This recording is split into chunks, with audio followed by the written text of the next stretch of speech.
Hello and welcome to the CatullaBubble, the place where I talk about whatever I want, I guess. It's politics, it's pop culture, it's media, it's nails, it's dirty sodas, it's memes. It's got American culture, it's got British culture, it's got a little bit of everything that you want to talk about. Today we're doing a chill podcast because I am exhausted. I disappeared for a while because everything in my life was just blah, okay? But I am trying to bring back a hobby that I enjoy, which is creating the content for the internet for you, dear viewer, to enjoy. So here we go. I know that this is not what I've promised in the past, but we are just like starting everything from scratch, but hopefully there is something in it to intrigue you. Hope you enjoy me just rambling into a camera, but at least the consolation prize is that I am gonna paint my nails. Specifically, I am going to show you how I got these done. Focus. Ooh, look at that pretty color. So that's kind of fun. So here we go. And if you enjoy it, you know what to do. And without further ado, let's head off into our first segment.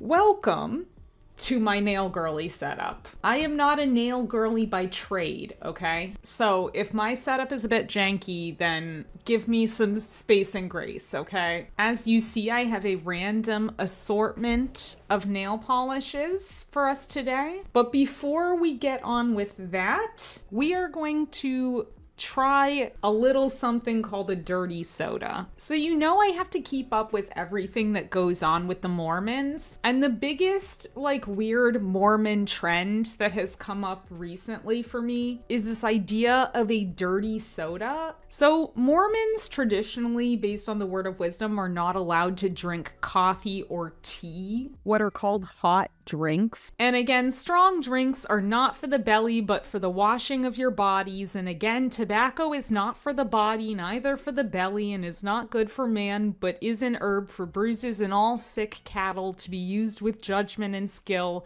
And again, hot drinks are not for the body or belly. Oh my God, Joseph Smith was not a wordsmith, okay? I know that might be sacrilegious, but just as an outsider, it's not great literature. For a long time, Mormons assumed that this was because coffee and tea contain caffeine, so they'd assume hot chocolate was okay, herbal tea was okay, but there used to be a little bit of a lack of clarity on soda. It seems like some households would say that it wasn't okay because of the caffeine, and then other households would say it was okay because it wasn't considered a hot drink. Were you ever a Diet Coke girl? I also was raised in the brand of Mormonism that I wasn't allowed to drink any caffeinated soda. So you wouldn't have drunk Diet Coke? So all through college, I would never drink caffeinated soda. Okay. So it wasn't even until I was married that I tried caffeine, like a caffeinated soda for the first time.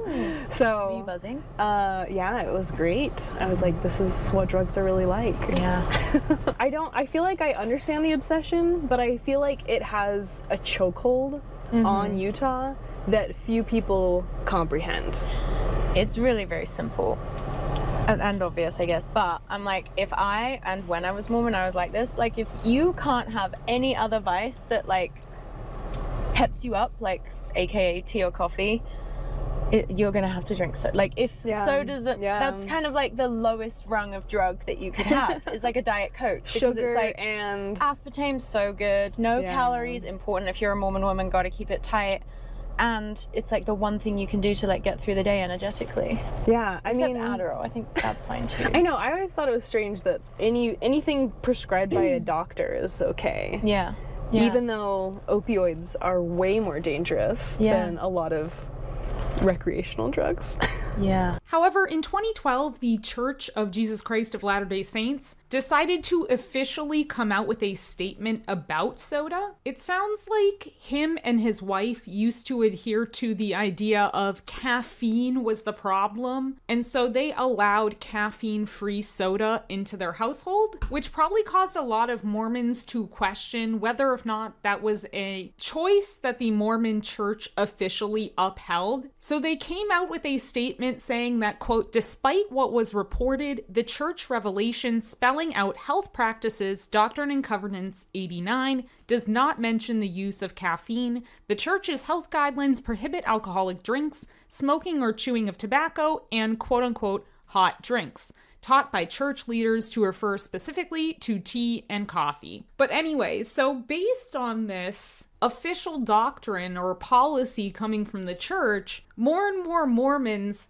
have taken to drinking soda as pretty much their only intake of caffeine, which means in Utah there have been tons and tons of these dirty soda shops popping up everywhere. Swig is one, as seen here by Olivia Rodrigo, but even in this article it lists 3 more: Sodalicious, Thirst, Fizz. I'm pretty sure there's a lot more of them out there. So this is something that just does not exist here on the East Coast where I live. So I'm just gonna make one myself. I'm kind of just making it up, but I've got 2 things required for a dirty soda. Now, this is probably not going to be the best dirty soda imaginable, but this is a root beer. I'm a big root beer drinker, and I figured this would be the easiest one to start off with because, you know, like root beer floats, it doesn't seem as disgusting. And you also need to have some type of creamer of some kind. I've gone with a creme brulee Coffee Mate. Something about the fact that it says that it's kind of creamy again maybe give me that ice cream feel. And here's my glass. The thing I'm mostly worried about is it getting like curdly, which I've heard does happen.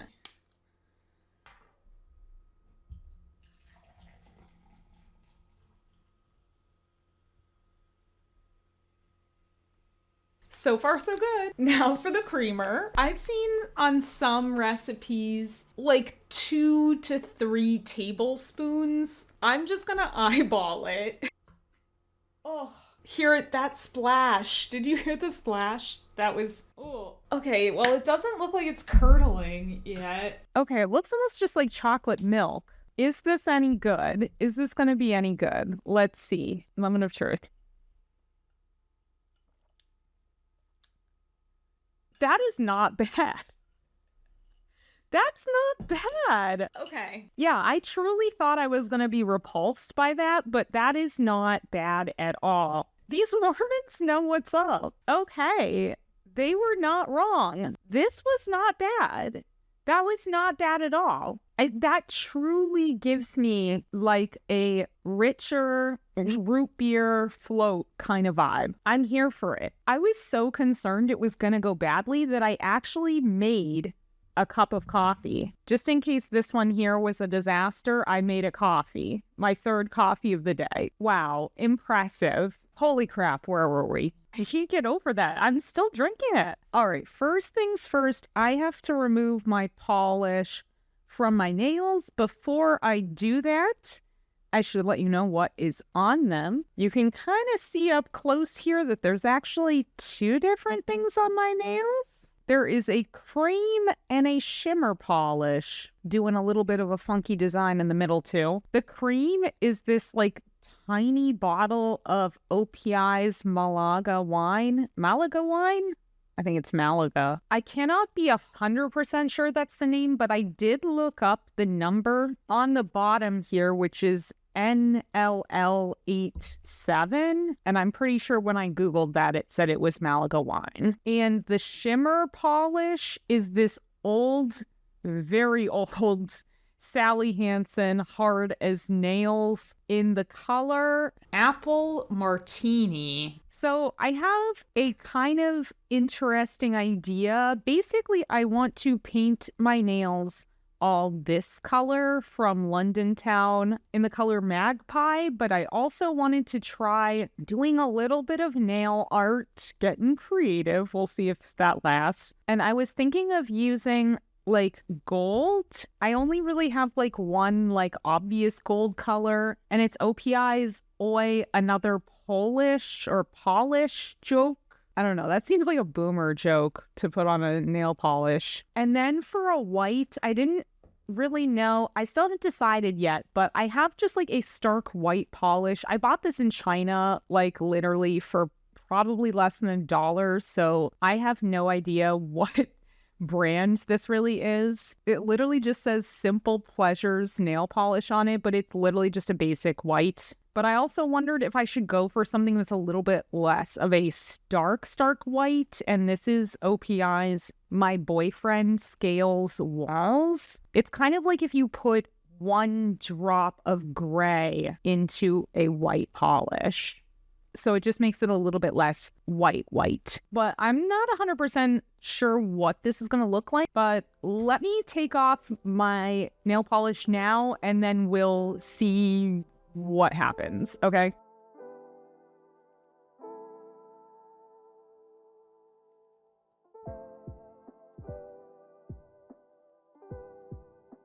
Oh my god, it looks like I murdered someone. That's so red.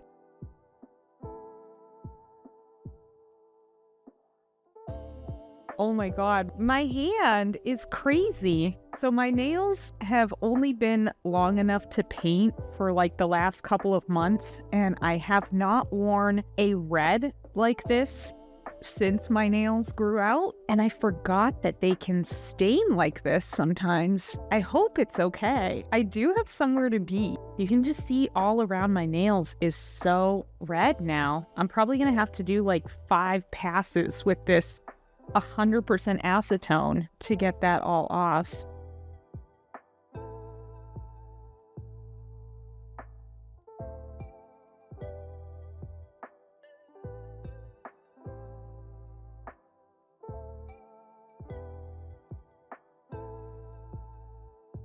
Oh my god, my fingers look crazy. Holy crap, that took forever. That took forever to get off.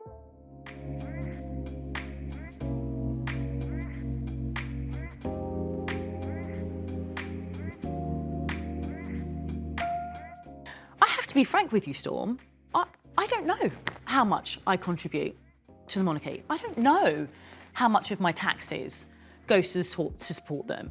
And whilst there are figures that I have read and I could research on the internet, I don't know how much faith I can place in those figures that I have read.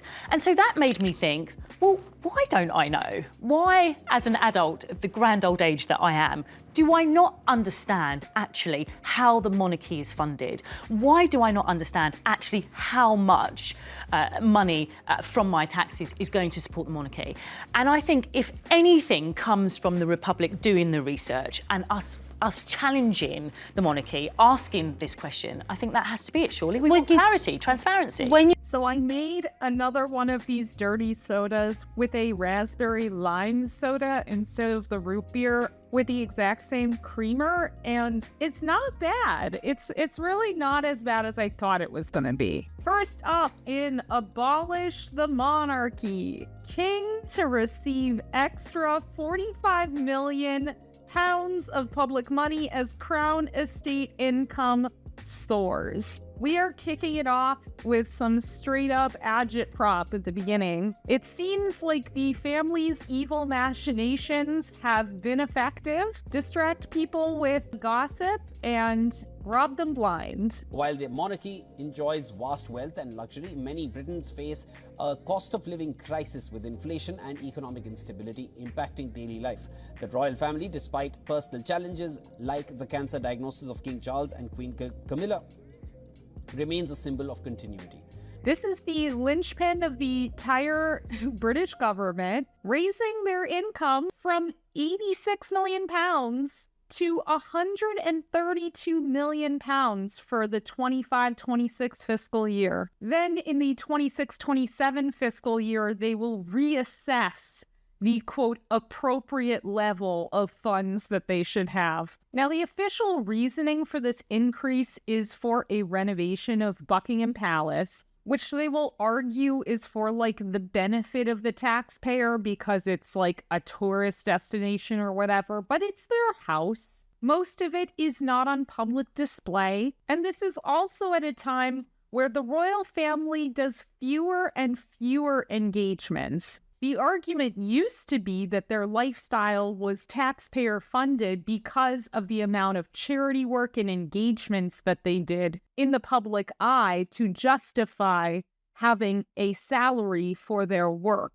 But this year, with so many health crises, so few members that are quote unquote working, and I'll talk a little bit more about work later on. And who's to say when all the hullabaloo dies down that they're not going to quietly increase again 2-3 years from now and use some other renovation project as an excuse? Now it's Buckingham Palace. It could be literally anything. I mean, it is a very expensive institution, always has been.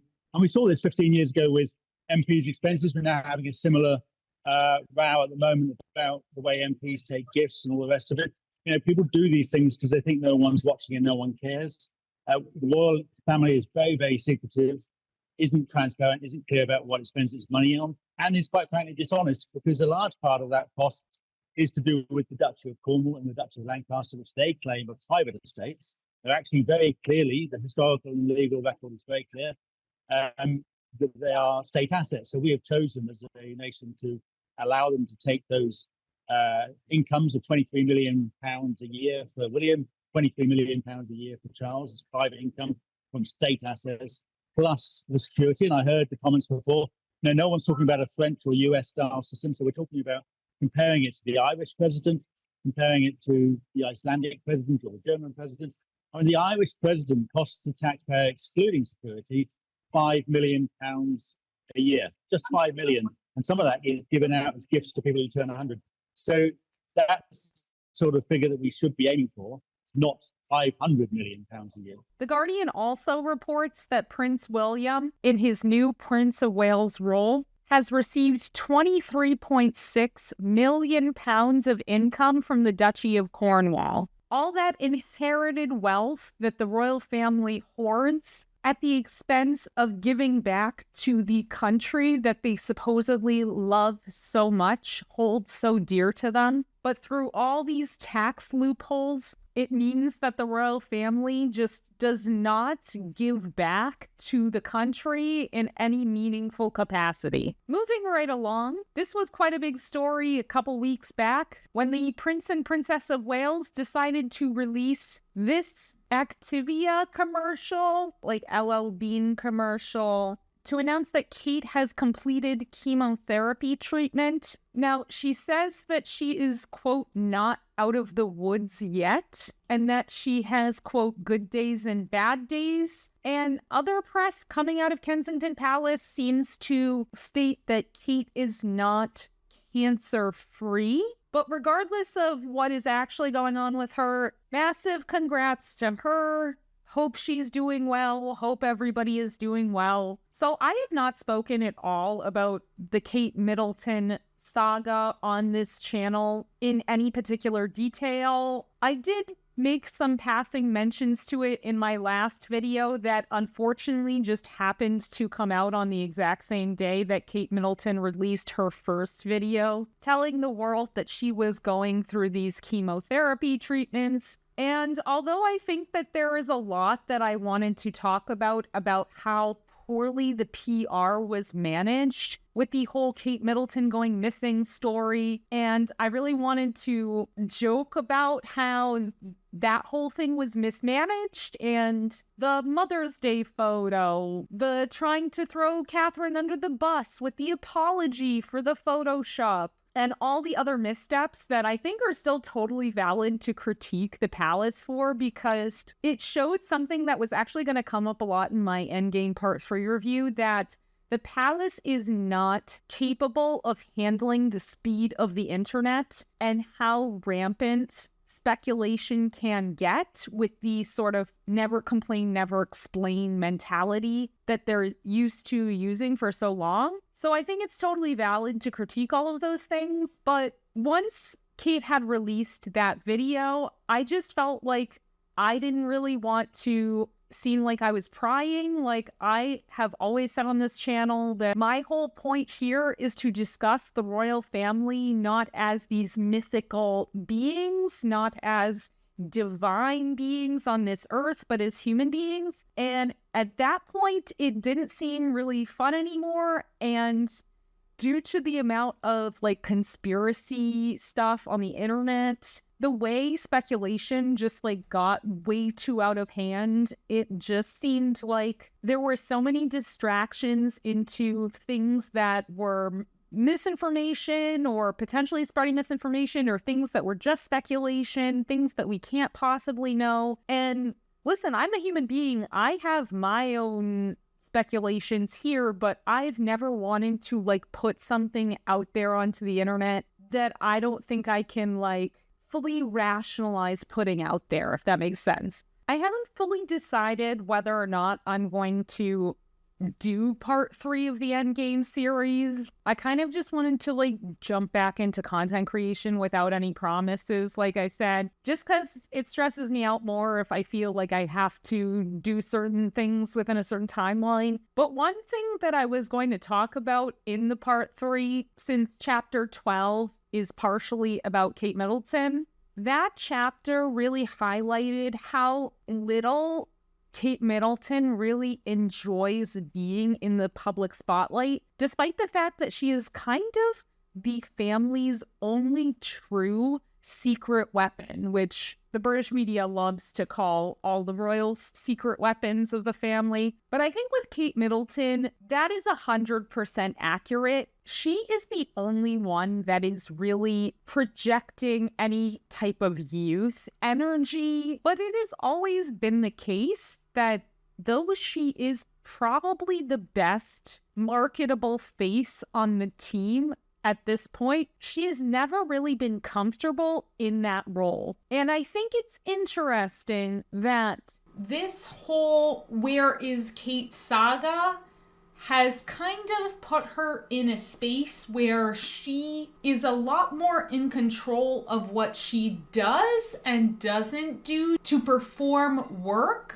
in public. And so now that this video has come out, I think it's time to kind of roast the Kensington PR again. Now, this is definitely a better attempt than the other types of PR strategies that they've gone with this year. This is definitely a step up. It is pretty. It is stylish. It is giving ballerina farm. It's giving cottage core. They're trying to evoke nostalgia for a past that has never existed. This we're going to talk about more later. There's staring out into the sun. It's yoga. It's definitely a cool look for the direction that the younger royals want to go in terms of PR strategies. I think that this definitely is a modern twist on past iterations of the family vlogging family business, right? Like, this is the upgraded version of family vlogging. I've talked many a times about how I don't like that the royal family has basically been family vlogging themselves and their children for the last couple of decades. The first iteration being Queen Elizabeth's children, the second iteration of that being William and Harry, at which point I've heavily critiqued it for being like dangerous, like extremely dangerous to children.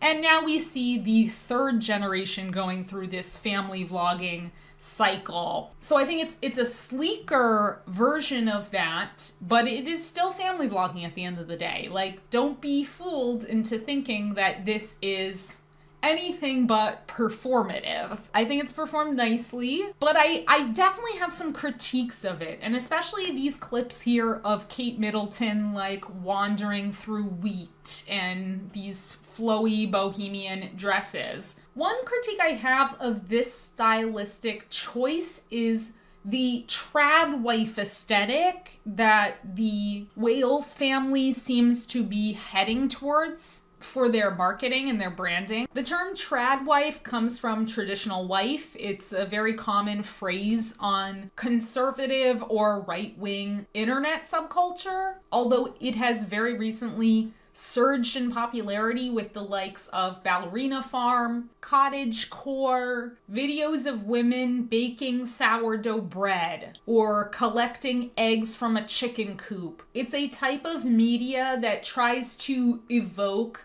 nostalgia for a period of time in which women were meant to fulfill a role solely as a wife and a mother and a homemaker. Not to say any of those things are bad things or that women cannot choose to be those things, but the image that is presented by trad wife or conservative female content creation on the internet is that it's trying to evoke a nostalgia for something that didn't really exist. Farm women grinding their own flour and baking sourdough bread every day in like beautiful no makeup, like picking wildflowers in a basket. Like, these things are romanticized notions of what farm life or country life living is like. But not only does it have sort of a patriarchal vibe to it, this imagery is very common in alt-right and white supremacist spaces that love to use this type of imagery of a nostalgic, romanticized past in which white women were protected and encouraged to breed and not be corrupted of their femininity. Like, some of the images in this video, I could literally slap the 14 words on it and post it to like a neo-Nazi space, and I doubt anybody would bat an eye at it. So I do think it's a little bit concerning that they are still trying to appeal to a very conservative demographic and using these sort of conservative signifiers of nostalgia and quaint, old-fashioned life. Because that, also keep in mind, this was never nostalgia for the royal family. The royal family has only gotten more casual over time, but this is not a nostalgia for like a time that they ever lived through. They were never peasants on a farm. They were never country folk. They have literally always lived in palaces, in privilege. So this seems a little disingenuous. And this is not really selling me 100%. Again, I don't want to be too rude and speculate too broadly, but I personally still have a lot of questions about their behavior PR-wise, optically, throughout this year. Knowing the press connections that they have, I'm still a little bit confused by some choices that were made this year. Shout out to I may have a point, but I literally cannot unsee this video. What kind of erotic fan fiction did the Daily Mail just post? And suddenly, there he was wearing Armani on Sunday. This too big.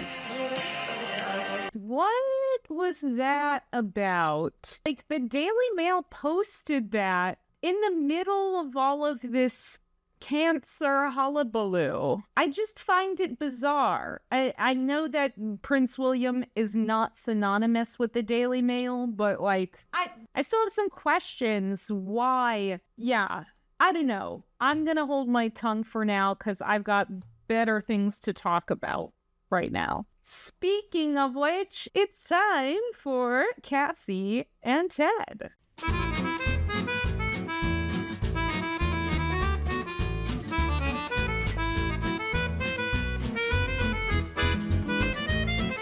We don't really call him Ted. We call him Teddy Boy.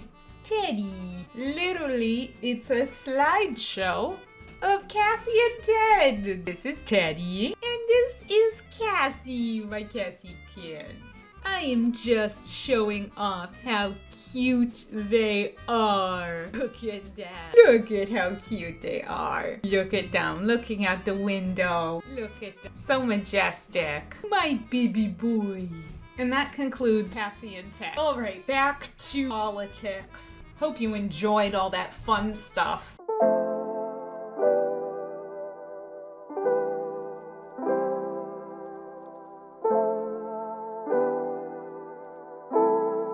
Alright, it's time for our segment, Rule Britannia. Since we last spoke, the UK received a new Prime Minister, Keir Starmer. Surprise, surprise, Keir Starmer is not a hope and change kind of Prime Minister. I never thought I would see the day where the Democrats in the US looked more progressive than the fucking Labor Party. It truly is depressing how terrible everybody in power is. With a lust for freebies and hobbled by infighting, Labour look like the Tories 2.0. So in this Guardian op-ed, John Crace makes the argument that Keir Starmer has really not differentiated himself in any meaningful way than the sort of cronyism that had already seeped into British politics. Recently, he's been accused of accepting a lot of freebies as Prime Minister, which on some level, if you are the head of a nation, you are accepting a lot of freebies that come with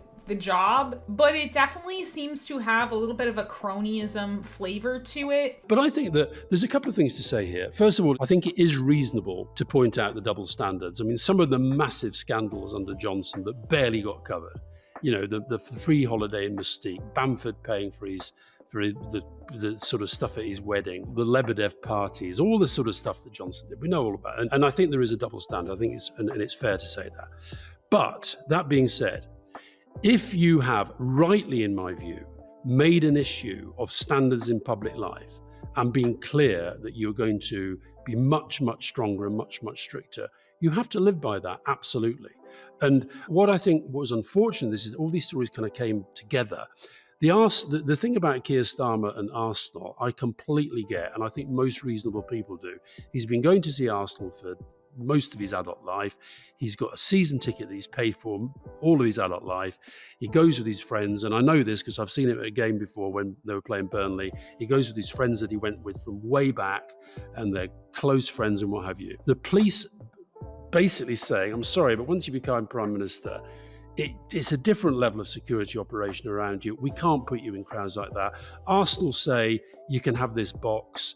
Now, all he had to do in that is say, right, I'm going to carry on paying my season ticket, give it to somebody else, and I'll go and see the games here. Yeah. Now, the thing with Wahid Ali... Can I just come in quickly on that? Because that's again, very weird. Because Wahid Ali is in so many of these stories. I mean, it's almost as though somebody is saying to this sort of top group of Rachel Reeves, Bridget Phillipson, Angela Rayner, Keir Starmer, if there's anything you want, you know, he's like a concierge. You know, Angela Rayner's going off to New York for New Year with her boyfriend. Oh, well, Wahid Ali will let you stay in his flat. And somebody else wants some clothes. Wahid Ali will get some clothes.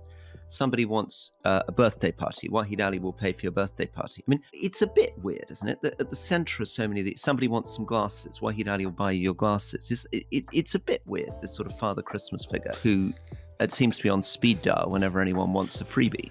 Craze says, take the freebies, and Keir has the Arsenal tickets, the Taylor Swift tickets, the suits, the designer glasses, the clothes for his wife. Starmer's big shtick was that he was going to do politics differently. The antidote to Tory corruption and scandal, a man who could be trusted. He was one of us. Now, it definitely can be argued that, like I said, these things are part of the job of being Prime Minister. To be seen in public, to be part of cultural events, One cabinet minister, Jonathan Reynolds, makes the argument that, quote, there's always going to be the case where people in public life are invited to certain events. I can tell you, having been a Secretary of State for 2 months, pretty much every working hour of it is spent working. And if people get the chance for a little bit of relaxation as part of that, again, I have no problem or objection to that. And like they note, like this is not new necessarily for a prime minister to accept these types of gifts.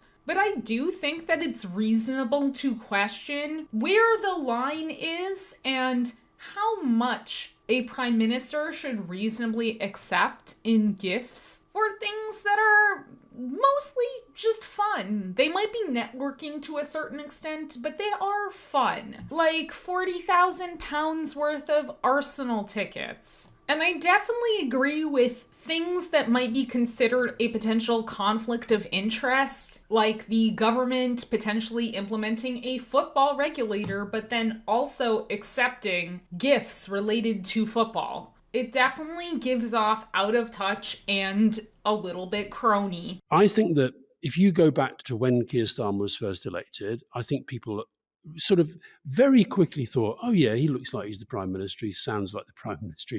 He talks like a prime minister. He looks the part, sounds the part. I think Rachel Reeves has done pretty well on that front as well, and so have some of the other ministers.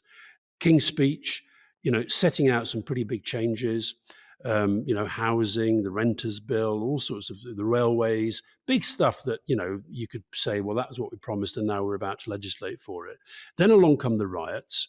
I think that did, although I think they handled it well, I think it knocked them off course a little bit. I then think that the black hole stuff, and this is where I think the difficulties started. I think they were very, very keen to show two things. One, there is a black hole. The inheritance is worse than we thought it would be. Two, to address that, we're going to do some very, very difficult things. Now, I think picking on winter fuel payments as the most high profile of those difficult things, I think that has created the first stage of problems. And then it's been exacerbated where the freebie stuff thing, which is trivial by comparison with some of the stuff that Johnson got up to, for example. But it's sort of those two combined that have given the media this feeling that they can really get into them now. This is not in the least bit surprising to me. Keir Starmer is not a leftist. He's not a progressive. He is barely a liberal, I would say. He is pretty conservative, all things considered. He is very milquetoast, and he seems like the kind of guy that is happy to coast straight into the prime minister's seat, reap whatever benefits he can get out of it, and he doesn't seem to really have any sort of passion in helping the country, the nation that he is the head of now. Back to Crace's point, he calls out Boris Johnson as somebody that used the prime minister position to cash in. But the real reality of it is that Labour Party knows that these things will come and go. The British media does a terrible job of actually holding its politicians to account because there isn't really a way to hold them to account. Democracy does not function in the same way as it does in the United States. Keir Starmer is here for the foreseeable future as the Labour head. And after all, the chances are we'll be talking about something else in a month's time. Our job, folks, is to not let that happen. Continue holding these folks to account. Do not let these people forget. Okay, speaking of the media cycle going a little too fast.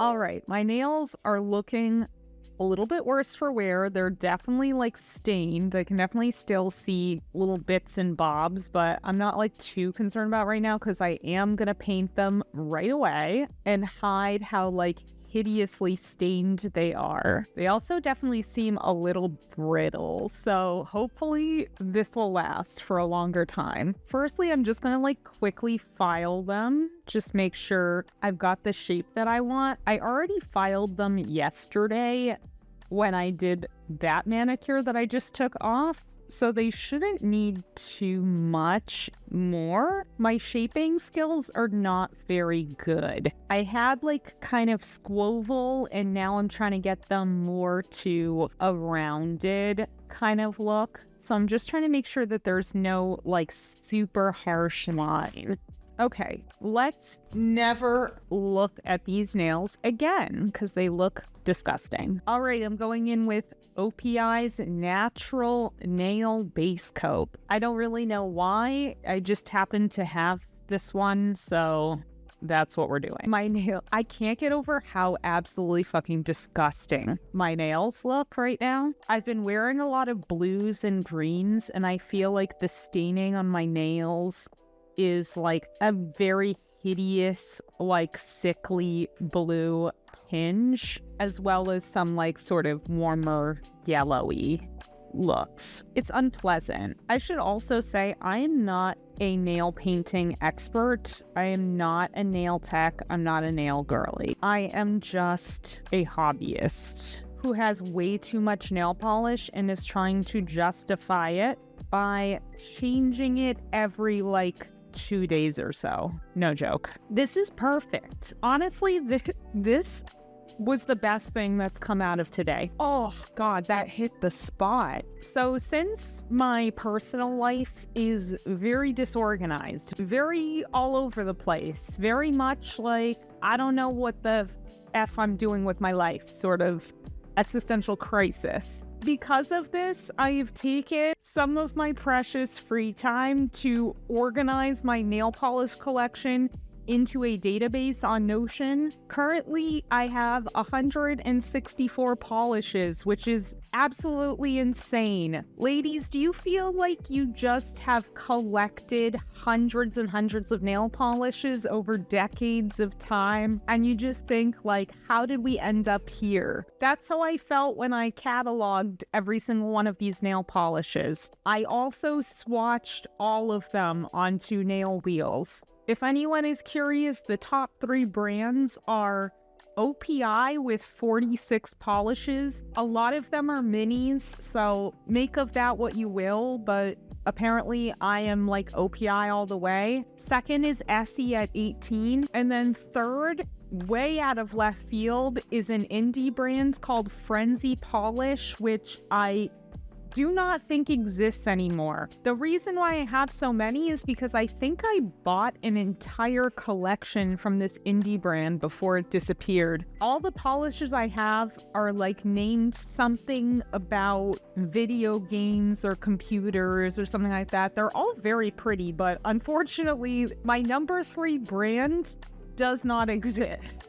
So I've been trying to like collect a couple more of them and maybe like even out this collection a little bit, which is why we are here. All right, once again, time to paint.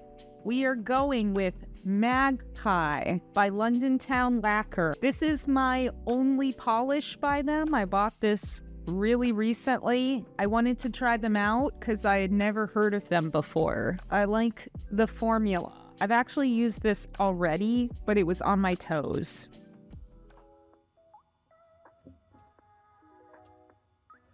It's pretty amazing on one coat, honestly. That's one coat. That's beautiful. I have a habit of doing very thick coats, and I'm trying to do thinner, but honestly, it's still pretty opaque, even trying my best to do thin coats.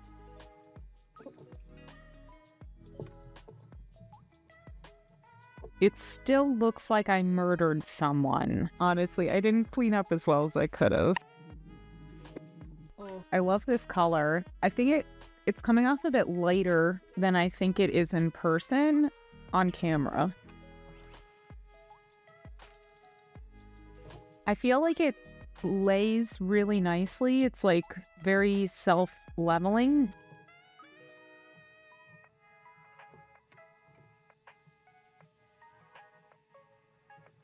Listen, I'm not a nail girly, okay? I don't know how to paint my nails on camera. That's the first coat. I'm doing some cleanup with just 100% acetone. I carry it in this little, like, dip it remover tub. I just like basically refilled the same one that I bought like a decade ago. I just find it's easier to put the tools in that I use. So I do use it on my fingers, but I usually use it just for my tools. I don't have much of the blue on my fingers, but I am still trying to clean up some of the red. It's definitely giving murder. I just committed a crime. It also gives me something to do while the nail polish is drying because I am very impatient. All right, we're clean. I think that's about as good as we're gonna get it. So that's one coat.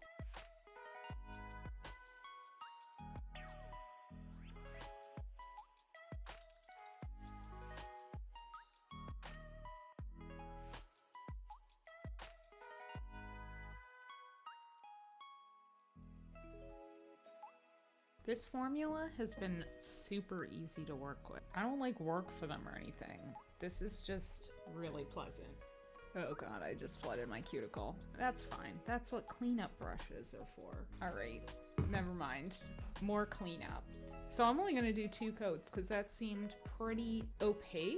So that means I'm gonna do some nail art and then wait for this to dry. So absolutely gorgeous color. So I wanna do some like little dots on an accent nail on the ring finger. So I'm gonna do white first, and how I'd like to do this, I'm just gonna take the inside of this and drop some here. And oof, this polish is very gloopy. I'm gonna put in some nail thinner. I use Orly's nail lacquer thinner. I swear by nail thinner. Nail polish pretty much never goes bad. Even if it's like completely dried up or just like gloopy or whatever, it's pretty much never bad. It just needs some thinner in it. I know you're not supposed to shake your nail polish either. Whoops. But yeah, see, already that's 100% better. Yeah, that's a much thinner formula now. So I'm just gonna do like basically just like random dots on my ring finger. Just like, I'm just kind of going random.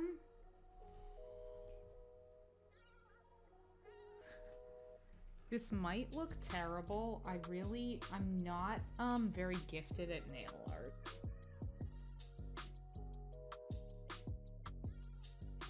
I'm just kind of, okay, let's go with that for now. Okay, it might be a little bit too stark of a white. I might have been correct in saying that I should have used something a little bit more off-white, but we'll see.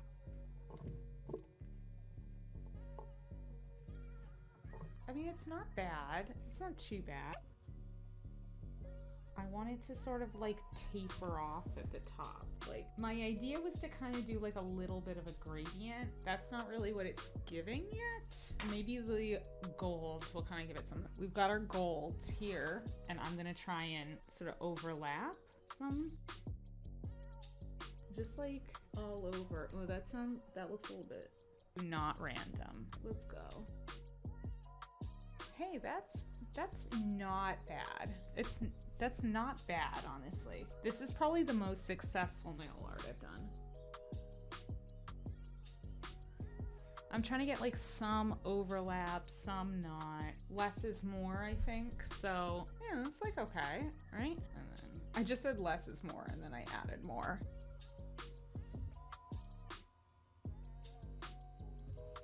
All right. I mean, it's a look. It's kind of confusing, but I love the background color, and I'm not like mad at it. I might do a little bit more of the white to kind of like even it out. What did I just say about less is more? More is more. So I've like basically abandoned the gradient idea.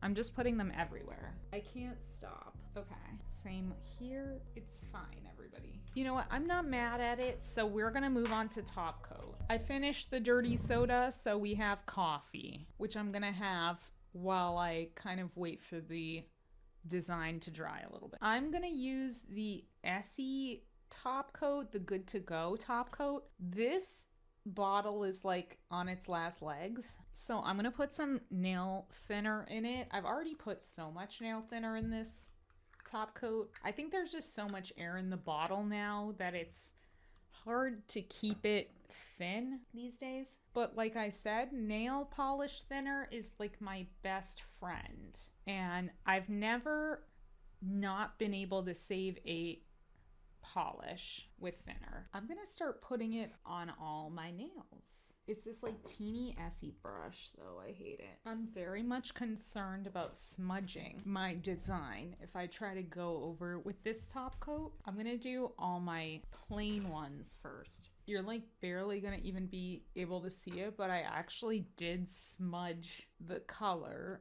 when I brushed the top coat on. Not enough that I'm gonna redo it, but that does make me nervous. I think it's just because there's so little in the bottle, it's hard to get a good dollop. All right, last one here. Oh no, it's getting a little lumpy, a little clumpy. Thankfully, it's pretty good at self-leveling as a top coat. I think it's very nice high shine. Okay, now I need to try to float it over my nail design. So like, wish me luck. I think I need a lot more. Like, speck. There we go. Okay, I think I floated that over decently. I don't know if I caught that on camera at all. Okay, and literally all that's left to do is dry. Here are the final nails. Let me clear this out. Literally, here is the final product. I don't know how I'm totally feeling about the design. It's a little bit messy, but I'm a little bit messy, so I don't care. I'm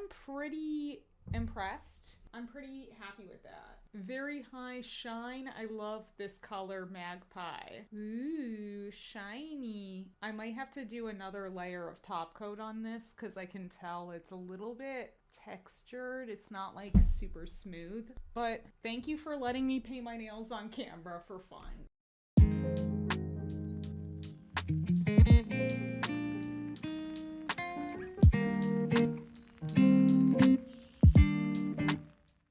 Segment, let's call it Taylor Swift and the second snake era. So I've always had a complicated relationship with Taylor Swift. I think she's made some amazing bops. 1989 is probably one of my favorite pop albums of all time, frankly. She's part of many iconic pop culture moments. I think she looks great in a red lip, and I've even seen her perform live in London on her Reputation tour. However, despite my like and sometimes even love for her music, I have always struggled to support Taylor Swift, the brand. I've never really liked the parasocial aspects of her brand. I was never one who hunted through liner notes for all the secret messages or analyzed every single lyric to dive into Taylor Swift's personal life. I think this kind of marketing might have been cute when Taylor was 17 or 18, but as her fame has grown and as she's gotten older, I've been very put off as to the way this type of marketing feeds into a toxic stan culture that encourages young fans to develop a parasocial relationship with Taylor Swift just so that she can extract wealth out of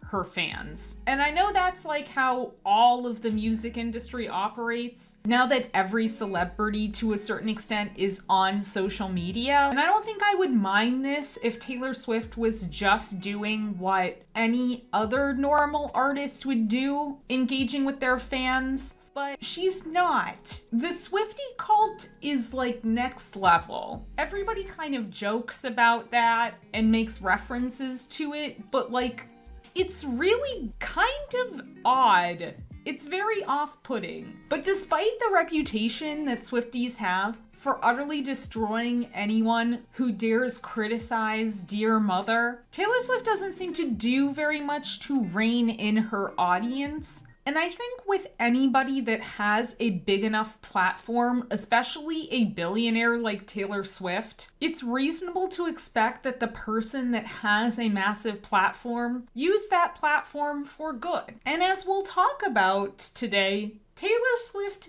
has in fact tried to use that platform for good. However, I do want to take some time to walk us up to Taylor Swift's endorsement of Kamala Harris and why I do think that we should be mindful of Taylor Swift's motivations in how she went about giving her endorsement, because I think it gives us a glimpse into how sort of conniving and calculating her PR team is. I can't speak to who Taylor Swift is as a person. I don't know who she is. I don't know her. But now that she's endorsed Kamala Harris, it seems like the media is quite willing to forget how hesitant Taylor Swift was to endorse her in the first place. And I think it's really important that we don't let that knowledge slip past us. So on September 10th, after the technically second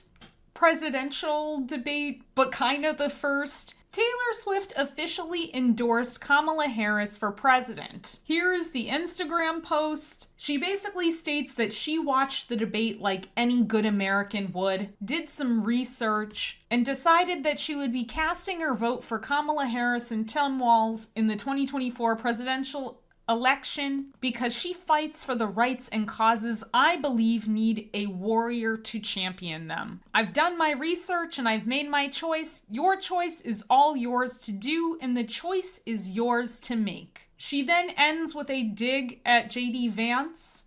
Taylor Swift, childless cat lady. Note that Taylor Swift's endorsement is also just a picture of Taylor Swift, which seems a little bit self-centered. This, of course, caused Trump to react calmly and rationally by truth posting in all caps, saying, quote, "I hate Taylor Swift." Now, you might think this is just Trump being unhinged, but there is actually more to this story as to why Trump posted this. Something hinted at in Taylor Swift's endorsement message, and I'd like to re-examine how much Taylor Swift really was scared about the fears around AI and the dangers of spreading misinformation. Now, I do want to say, I do sincerely appreciate Taylor Swift's efforts to try to get out the vote, her posting a link to Rock the Vote or Vote or Die or whatever sort of celebrity campaign that she wants to do to get out the vote, to encourage young people to get out there. I think that's great. However, I do think that there's a little bit more to this story, and I'm just a little bit cynical as to Taylor Swift's motivations to wait it out to put out this endorsement. And I really think it speaks to Taylor Swift's political centrism, in which she is trying so hard, I think, politically to match what people are looking for from her, but she seems unwilling to do anything out of some genuine political, passion. In order to understand the Taylor Swift story, we have to jump back to the dawn of Taylor Swift's political narrative in 2020 when Taylor Swift endorsed Joe Biden for president. This was considered groundbreaking because, quote, Swift had previously stayed out of politics in fear of isolating her audience. In her endorsement, she wrote, quote, "In the past, I've been reluctant to publicly voice my political opinions, but due to several events in my life and in the world in the past 2 years, I feel very differently about that now," she said in 2018 on social media. Around the same time, Taylor Swift released a Netflix documentary entitled Miss Americana, in which some parts of the documentary revolved around Taylor coming to terms with the idea that she needed to speak up publicly about political causes that she believed in, that she shouldn't be afraid anymore to alienate any of her audience. Throughout my whole career, label executives would just say, "A nice girl doesn't force their opinions on people. A nice girl smiles and waves and says thank you." I became the person everyone wanted me to be. This documentary reminds me a little bit of that 90s Madonna documentary in which she looked a little bit childish. I had to deconstruct an entire belief system, toss it out, and reject it. I want to do this. I need to be on the right side of history. Taylor Swift broke her silence on politics over the weekend. Her voice in a whole new way. It feels fucking awesome. It doesn't help that this is the making of like a pretty mid Taylor Swift album too. Like Lover had some like okay songs on it, but it's not that good. It's really not. I feel really good about not feeling muzzled anymore, and it was my own doing. There's nothing that feels better than this moment. You might have noticed as well, I don't want to say it's not genuine, but it felt like Taylor Swift was really playing up her support for the LGBT plus community. She had a song called You Need to Calm Down that even referenced like LGBTQ plus hate and sort of compared it to her own haters, making fun of her on Twitter. It definitely felt like Miss Americana, Miss Billionaire, was really playing up this connection to progressive politics, being on the right side of history. Keep all of these things in mind as we get into 2024. Now, don't get me wrong, I don't believe that Taylor Swift is a Donald Trump fan. She has previously called him out. In this same time period, Taylor Swift did call out Donald Trump for,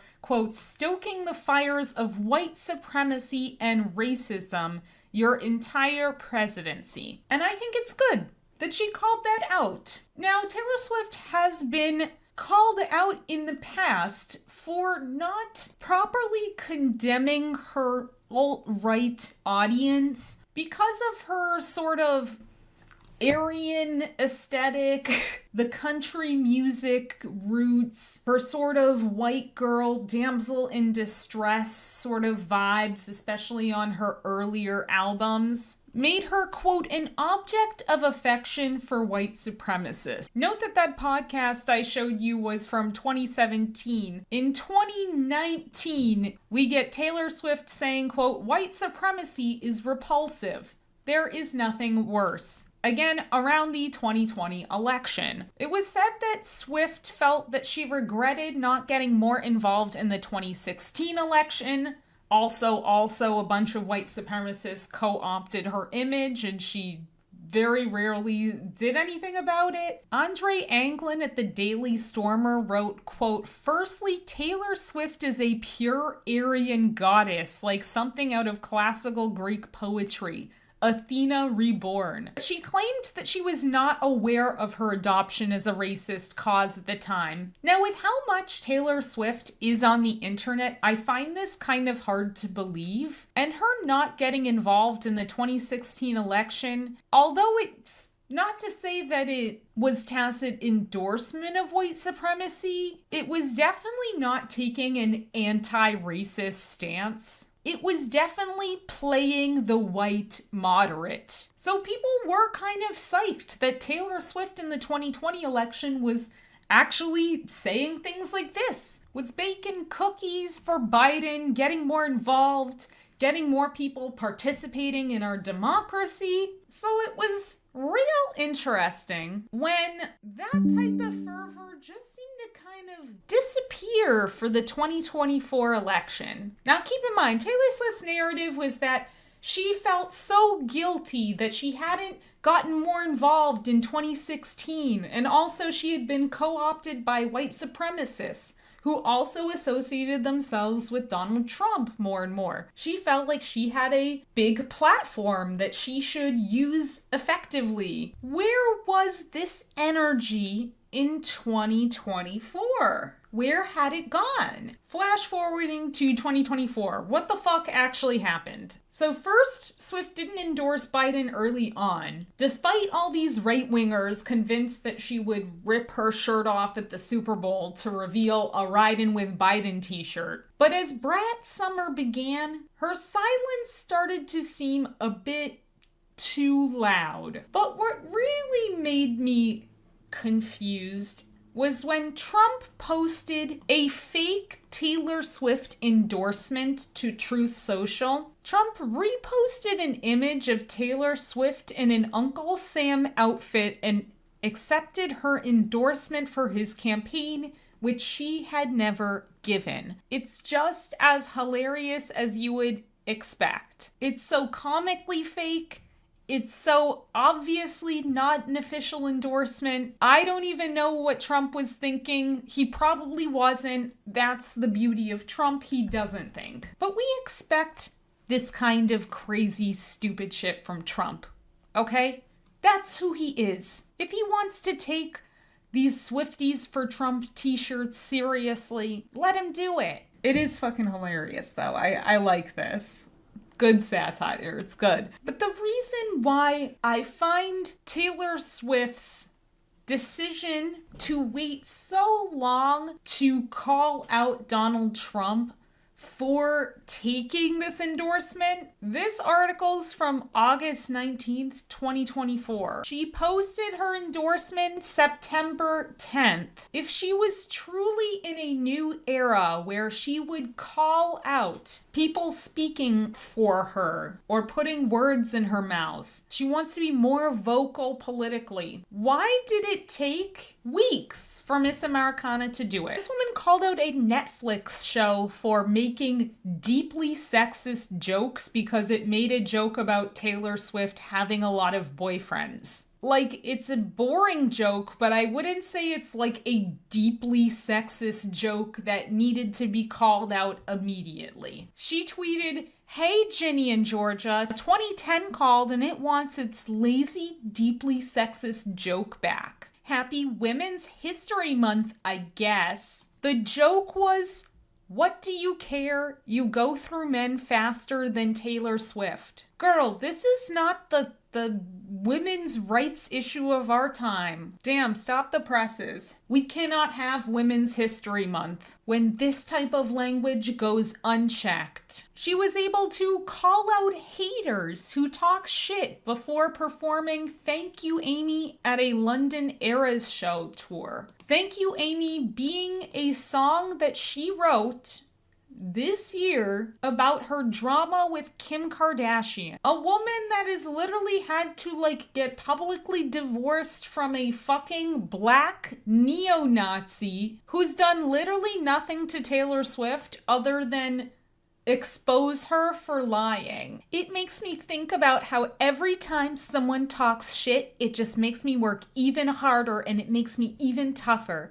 So it also makes me incredibly thankful for those people. Fans instantly began speculating that Thank You Amy is in reference to the Skims founder, particularly because of the capitalized letters in the track's title that spell out Kim. Wow, a fucking genius of our time. Yes, K-I-M might be a reference to Kim, as in Kim Kardashian.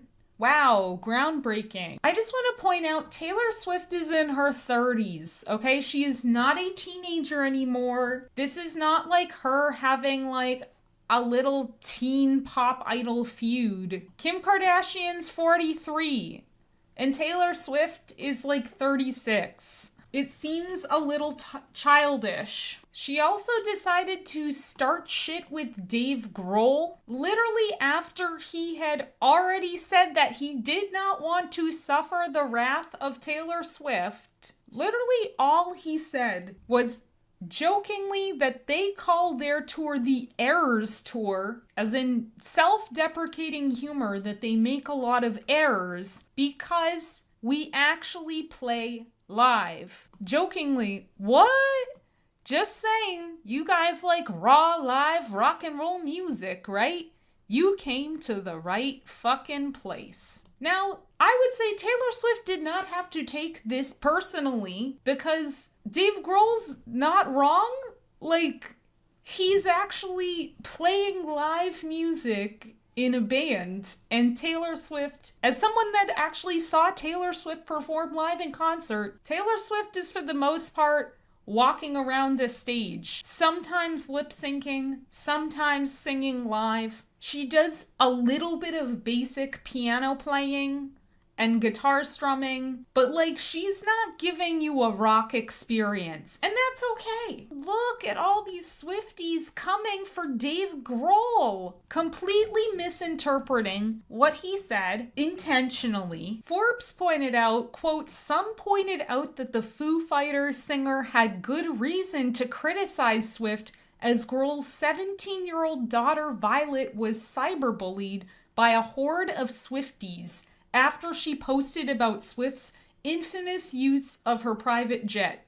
Something that Taylor Swift seems ultra sensitive about and keeps trying to censor any critique of on the internet. But keep in mind, this energy is still pretty fucking valid to mention. Here is Taylor Swift's private jet usage. Holy shit. She seems very mad when people post this to the internet, because she knows that this makes her look very bad. Here I am composting all of my food scraps, recycling all of my cans and plastic, and here's Taylor. I only use cloth napkins in my house. Swift's legal team responded by threatening Sweeney with a cease and desist letter, saying Swift would, quote, have no choice but to pursue any and all legal remedies if Sweeney did not stop his, quote, stalking and harassing behavior. Again, not posting like her actual address or anything, just pointing out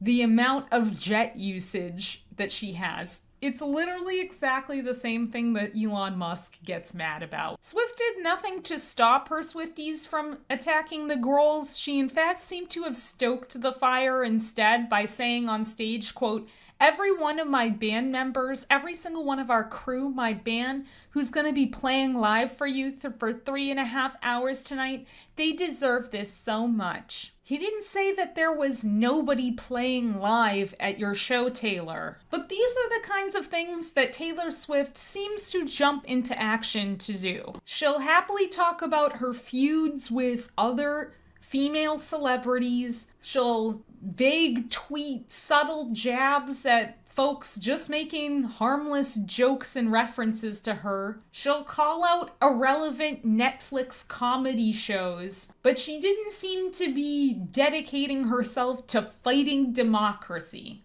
With Taylor staying silent about Trump's auto AI endorsement, Swifties were starting to question her silence, which seemed a little bit out of character considering this whole arc she had went through in 2020. But the final big nail in the coffin for some folks was when Taylor Swift went to the US Open with Brittany Mahomes, a pretty vocal Trump supporter. Now, Taylor Swift was criticized for her behavior at this US Open, along with her boyfriend, Kansas City Chiefs player Travis Kelce. They were just acting very obnoxious, like just singing really loudly, like making out, touching each other, PDA, just like making a spectacle. This outfit choice from Travis Kelce is fugly. Like, this is not how most people act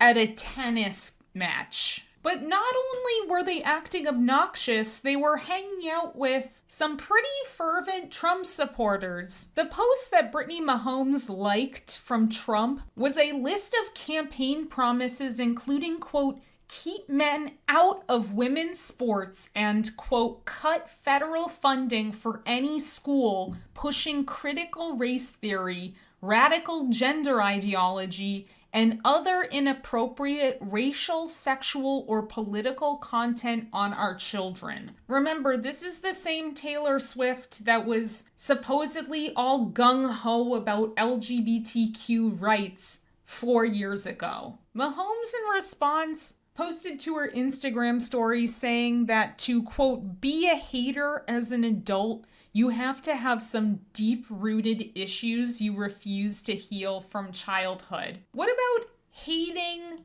trans people? What about hating anybody that acknowledges that slavery existed in the United States? Brittany is a family woman, and Taylor likes to enjoy the game sometimes like it's a party. Why? It's not a party.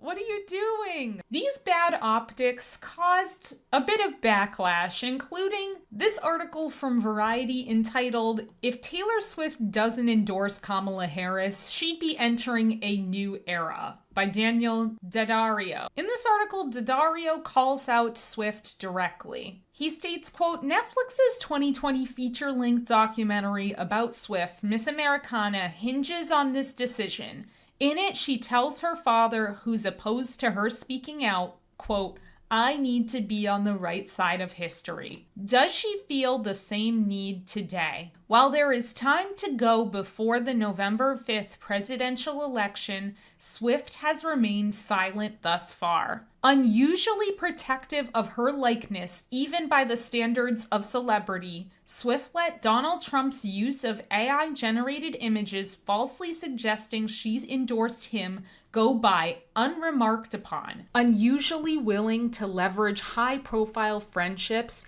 to show different sides of her. She's chilling at the US Open with Brittany Mahomes, whom Trump has thanked for her support. Swift seems from one angle to have no more responsibility to speak out than any other high-profile person.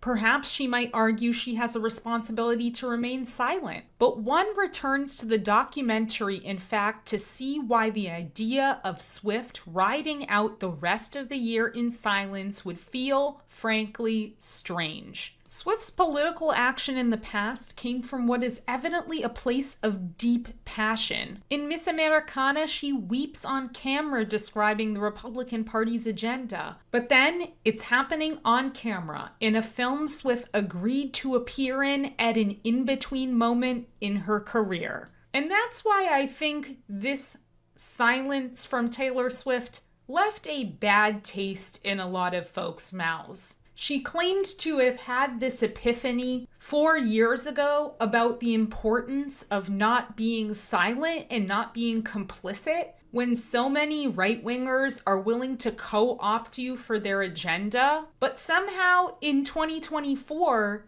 Taylor Swift did not seem to be doing anything with that message. Yes, she did endorse Kamala Harris in the end, after these types of critiques were levied at her, but then it makes people wonder, did Taylor Swift endorse Kamala Harris just because she was getting backlash for it? That makes it seem kind of sad, considering that she seemed to have reconciled a little bit the importance of her platform. Having gone from major artist to among the biggest acts in the history of recorded music, Swift simply has more at risk now. She's clearly aware of their impact, using her appearance in Miss Americana to note that she regretted not speaking up in 2016, a decision for which she was widely criticized. And while it may happen yet, and it did, her signaling that silence is a preferable option and her high-profile friendship with Mahomes are at least suggestive given how little Swift does by accident. Given, though, how much mileage Swift got in the past out of her decision to speak out on politics,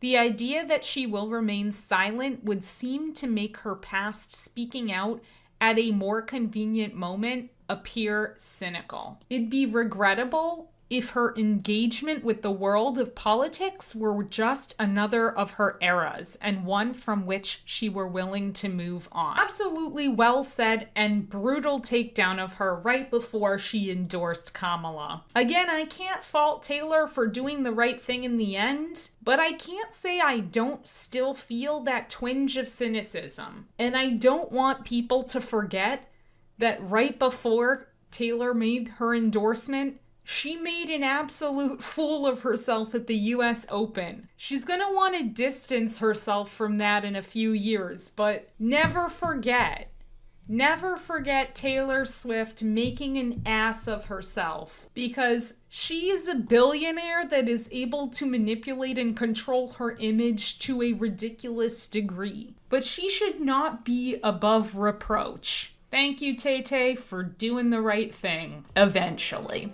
Thank you so much for watching. I hope you had a good time. with me. I had a good time getting back into the swing of things. I cannot make any promises about my content. I've just realized through trial and error, I just cannot stick to any schedule, any particular video ideas or anything. So I'm just gonna stop promising things. So whenever I see you, and please, if you enjoyed this, give it a like, click subscribe, leave a comment. I love to hear your thoughts, and I will see you soon. Bye. Bridget from Somerset, how do you feel about the royal family? I'm 100% royalist. Oh, okay. We do not have to pay for a president. Okay, but they we leave already, our country. Bridget, we already pay for a prime minister, so just change his name. We'd pay the same amount in security. He doesn't become any more at risk because he's president rather than prime minister, does he? Well, I'm a historian. They have all the history behind them. Presidents and members of parliament come and go all the time. And people have to vote for them. Yeah, the Queen exactly, and her they're democratic. family, the royal family are 100% British. Well, you ended that interestingly there, Bridget. Hang on, Bridget. Wasn't there quite an interesting German/Greek part of the royal family? So what? No, they were 100% British. Your argument was we need to have a royal family because they're 100% British, whereas a prime minister may not be, and that was clearly something that or a president may not be, and that's clearly something that you would vote against, Bridget. And we're just saying that perhaps 100% British may not be completely accurate when the royal family is concerned.